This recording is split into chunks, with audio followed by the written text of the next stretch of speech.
वालिदैन ना दुनिया का सबसे अनमोल और कीमती रिश्ता होते हैं। बच्चों की परवरिश और तालीम और तरबियत में माँ और बाप दोनों का बहुत अहम किरदार होता है। दोनों मिलकर ज़िंदगी की गाड़ी को खींचते हुए मंजिल मकसूद तक ले जाते हैं, और ये मंजिल औलाद के बेहतर मुस्तकबिल के सिवा और क्या हो सकती है।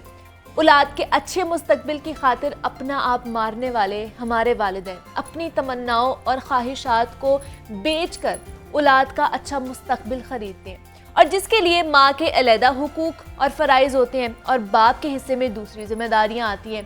और आलमी सतह पर बच्चों पर माँ और बाप के अलहदा हुकूक को यकजा करके एक किरदार वज़ा किया गया है। और इसी तनाजुर में हर साल 1 जून को वालिदैन का आलमी दिन मनाया जाता है, जिसमें माँ, बाप और बच्चों के ताल्लुकात, हुकूक और फ़राइज़ पर बहस की जाती है।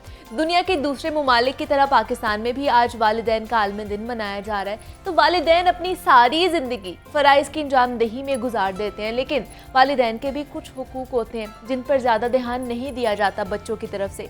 तो वालिदैन के क्या क्या हुकूक होते हैं, औलाद वो हुकूक कैसे पूरी कर सकती है, इस पर आज हम बात करेंगे। हमारे साथ इस वक्त मौजूद हैं अख्तर अब्बास साहब हैं, मोटिवेशनल स्पीकर हैं। अख्तर साहब, आपको खुश आमदीद कहती हूँ जागो लाहौर में। कैसे हैं आप? अल्हम्दुलिल्लाह फर्स्ट क्लास। आज अख्तर साहब, जैसे कि पेरेंट्स डे मनाया जा रहा है और हर दिन ही मेरे ख्याल से माँ बाप का दिन होता है, लेकिन आलमी सतह पर आज उन्हें खराज तहसीन पेश किया जा रहा है।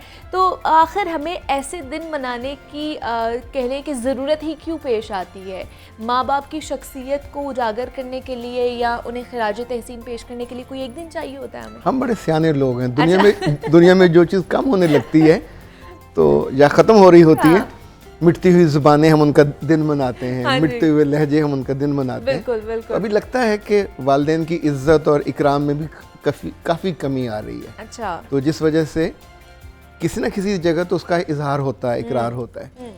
अच्छा, वेस्ट वाले थोड़े अक्लमंद हैं, वो चीज़ों को इंस्टीट्यूशन बना लेते हैं, हम नहीं बना पाते। बिल्कुल। वहाँ वालिदैन इंस्टीट्यूशन था, आने वाले दिनों में और है, और होगा। यानी इवन माँ जब नई बनती है उसको ये तक सिखाया जाता है कैसे बैठ कर उसने फीड कराना है। उसको ये तक लिखी उसे तहरीर दी जाती है कि वो स्क्रीन नहीं देखेगी। ओके। और उस वक्त अपना लम्स देगी। ये लम्स सारी उम्र साथ रहता है। हाँ जी। आपको याद होगा हमारी जो दादियाँ या अम्मियाँ थीं, हमको पिन्नियाँ बना के खिलाती थी। हाँ जी। अच्छा, पिन्नी बेसिकली लम्स है आपकी मोहब्बत का।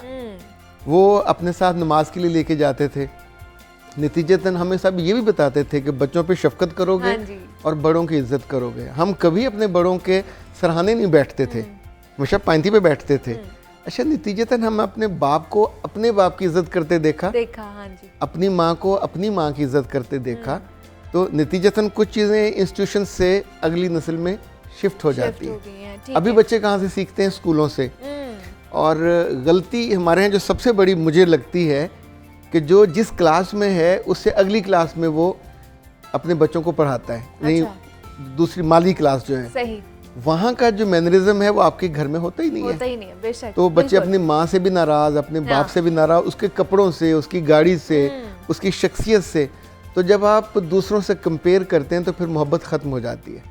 दूसरा, हमारे यहाँ ये भी हुआ कि बाप बेचारा सिर्फ बैल बन गया, यानी every time he is earning. सुबह एक नौकरी, शाम को दूसरी, और आया भी तो फिर थका हुआ, फिर वो कंप्यूटर बैठा हुआ या मोबाइल पे बैठा हुआ जी। तो बच्चे से जो लम्स था या उसको सिखाने का या अपने से एग्जैक्टली उसका बहुत मसला हुआ है।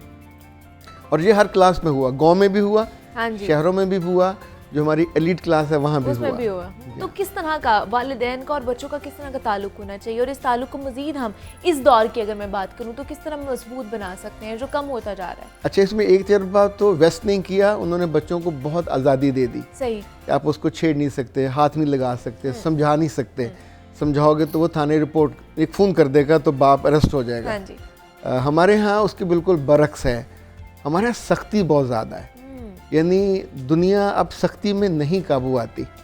अब दोस्ती में, मोहब्बत में, लिहाज में अल्लाह भी सख्ती इतनी करता है जितनी बंदे से बर्दाश्त हो जाए। फिर वो प्यार करता है, मैं तुम्हारे लिए जन्नत करूँगा, मैं तुम्हें ये करूँगा, मैं तुम्हें वो नेमतें दूंगा, तो तरगीब दे के लेके जाता है। माएँ और बाप दोनों को ये हमारे यहाँ आसान लगता है कि रोब डाल के बैठे रहो, ये करो, ये करो, तो वो नहीं हो पाता। अच्छा, खुद माँ और बाप वो नहीं कर रहे होते, इस वजह से वो चीज़ें उस तौर पे उस फ्रेम में नहीं आती। लेकिन इनको किया जा सकता है।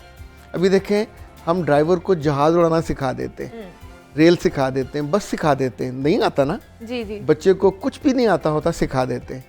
इसका मतलब है अगर हम मिन हैसल मजमूई तय करें कि हमें बच्चों को अच्छा बेटा सिखाना है। अभी हर बच्चे में एक ही प्रॉब्लम आ रहा है, ज़िम्मेदार नहीं है। लोग शादी के लिए जाते हैं और उन्हें पता चलता है लड़का करते कख नहीं है, क्योंकि उसने बचपन से जिम्मेदारी लेना सीखी नहीं है। हाँ जी। दूसरा, वो रिस्पेक्ट नहीं करता, ना बीवी की करेगा, ना अपने स्पाउस की करेगा, माँ की भी नहीं करता। तो ये भी इंस्टीट्यूशन के अंदर मिस हो गया। अच्छा। कि हम बच्चों को या बच्चियों को रिस्पेक्ट करना नहीं सिखाते। सही। अच्छा, हमारे बच्चे बाहर आते हैं, लाइक जो लोग यहाँ काम करते हैं, बाहर काम, हर आदमी मुशक्क़त से खाना भी सीख लेता है, सर्व करना भी सीख लेता है, इकट्ठा रहना भी सीख लेता है।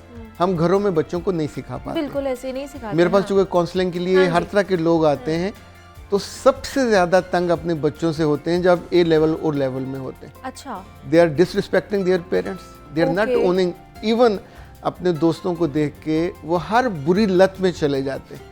अब उस वक्त सोचें, माँ और बाप जितना मर्जी अमीर हो, इंडस्ट्रिस्ट हो, फैक्ट्री ओनर हो, एजुकेशनिस्ट हो, डॉक्टर हो, उस बेचारे के तो पले आपका असल जर सारा ज़ाया हो रहा होता है। तो इस वजह से मुझे लगता है हमने को 2 साल पहले कैंपेन शुरू की। अच्छा। कि पेरेंट्स घर में वीकली एक मीटिंग करें। सही। जिसका नाम रखा जाए वीकली डेमोक्रेटिक होम मीटिंग। ठीक है। तो बच्चों को साथ बिठाएं सिर्फ आधे घंटे के लिए। अच्छा। अपने घर का जो खाने का मेन्यू वो तैयार करना बंद कर दें। अच्छा। Let them decide. ओके। क्योंकि बच्चे खाना खाने में बहुत नखरे करते हैं ना। अच्छा, पकनी वही सब्जी है जो मार्केट में है, जो गोश्त है, उनको डिसाइड करने दें। अच्छा, फिर घर में किस मेहमान के आने पे कौन क्या करेगा ये भी उनको करने दें। जो छोटी छोटी जिम्मेदारियां हैं, लाइक बेटों को भी किचन में माँ के साथ कुछ काम करवाना चाहिए, बेटियों को भी करवाना चाहिए। ये जब आप कर लेते हैं तो बीच में बाप को या अम्मा को जो लाइक बच्चे से प्रॉब्लम किया है वो गुस्सा ज़्यादा करता है, बहन की लिहाज नहीं कर रहा, छोटे भाई के साथ सख्ती कर रहा है। तो ये उस मीटिंग में जो डेमोक्रेटिक मीटिंग है, आप धीरे से मैसेजिंग कर सकते हैं कि यार तुमसे मुझे ये शिकायत है। बच्चा उस वक्त सुन लेगा। सही। हम आमतौर पे डंडे के दौर पे कहते हैं इंसान का बच्चा बन। एग्जैक्टली, हम गुस्सा करते हैं, हम भी वो प्रेशराइज करते हैं अगले को शायद वो कर। लेकिन अख्तर साहब, ये रिस्पेक्ट करना या करवाना ये कोई आर्ट है? मतलब वालिदैन के वाले से मैं पूछूंगी कि किस तरह वो रिस्पेक्ट सिखा सकते हैं अपने बच्चों को, कि आजकल ये बड़ा लैक, जैसे आप बता रहे हैं कि ये लैक हो चुका है कि वालिदैन की भी रिस्पेक्ट नहीं की जा रही है। तो ये कोई आर्ट है कि जिसको हम सिखानी पड़ेगी आज के दौर में? अच्छा, मुझे जो समझ आया कि रब ने भी पेरेंटिंग को एक इंस्टीट्यूशन बनाया, इस्टेब्लिश किया, तो साथ ही कहा कि जब तुम्हारे माँ बाप बड़े हों, बूढ़े होने लगे, तो ज़ाहिर उस वक्त थोड़ा मिजाज में फ़र्क आता है। हाँ जी, तो उनको उफ ना करो। उफ का मतलब ये नहीं है कि तुम बुरे हो, उफ का मतलब है कि तुम्हें उनकी कोई बात बुरी लगी है तो भी तुम मुंह से नहीं निकालोगे। अच्छा, फिर अपने रसूल से कहलवाया कि बच्चों को बताओ कि जब भी तुम अपनी माँ पे या बाप पे नज़र डालोगे, अगर मोहब्बत की डाली तो उसका अजर उम्र जितना हज जितना, यानी आप उस इंस्टीट्यूशन को पूरा तहफ़्फ़ुज़ दे रहे हो।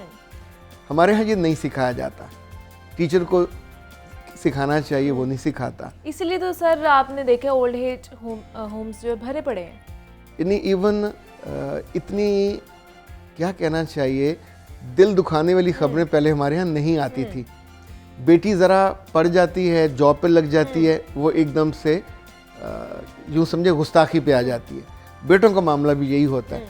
बाप सारी उम्र कमाता है, कभी इस तरह नहीं करता अपने बाप के साथ। मुझे याद है, मैं फर्स्ट ईयर में था तो हमारे दादा ने हमारी जो गांव की ज़मीन थी बांटी, तो जो हिस्सा अब्बा को मिला, मैंने हल्का सा तज़किरा किया कि बाबा हमें अगर वो जो क्रीम वाला था मुरब्बा वो दे देते। तो उन्होंने कहा बेटा मेरे बाप है, मुझे एतराज़ नहीं है, तुम कभी मत करना। अच्छा, दैट वाज द मैसेज। अच्छा, हमने अपने वालिद को अपने बाबा के साथ जिस तौर पे डील करते देखा, हमने ज़िंदगी भर अपने वालिद से कभी उस तौर पे, ज़रा हमने उनको देखा ये करते हुए कि वो कैसे रिगार्ड करते हैं, वो कैसे रिस्पेक्ट करते हैं। तो नतीजतन जब घर में अपने बड़ों के बारे में चुगली होती है, उनके बारे में मोहब्बत का इजहार नहीं होता, बिल्कुल। इवन अपने सगे भाइयों के बारे में, बहनों के बारे में, तो ये ऐसा नहीं है। बच्चे तो कुएं की आवाज़ है, हर चीज़ सुन रहे होते हैं बच्चे, ऑब्जर्व कर रहे होते हैं। हाँ जी, आपने कभी वो अंधा कुआं देखा ना, उसमें मुंह डाल के हैं हेलो, सलाम कहें या उस पर कोई बुरा भला कहें तो जवाब वापस वही आवाज़ आती है। बच्चे भी बिल्कुल उस कुएं की आवाज़ होते हैं जो हम घर में करते हैं। मियाँ बदतमीज़ी करेगा, बच्चा बदतमीज़ बनेगा।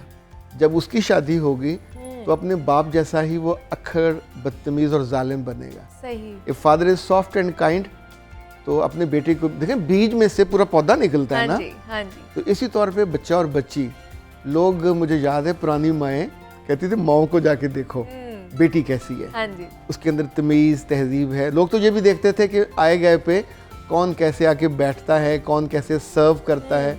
हम अपने बच्चों को मुस्कुराना भी नहीं सिखाते, हम अपने बच्चों को शुक्रगुजार होना नहीं सिखाते, हम अपने बच्चों को अल्लाह से भी नहीं जोड़ते। अच्छा, जब वो नमाज नहीं पढ़ते, अल्लाह से मोहब्बत नहीं करते, तो अल्लाह ने हुक्म दिया ना माँ बाप की इज्जत करने का। बिल्कुल। मोहल्ले वाले कहे तो मैं नहीं करूँगा, पर जिसका मुझे डर है या मोहब्बत है, अगर मैं उससे अटैच्ड हूँ तो वो बड़ा है, उसके डर से मैं करूँगा, तो उससे तो हम जोड़ ही नहीं रहे। लेकिन हम उससे जुड़े ही नहीं है और उसने बार बार तलकीन की है कुरान पाक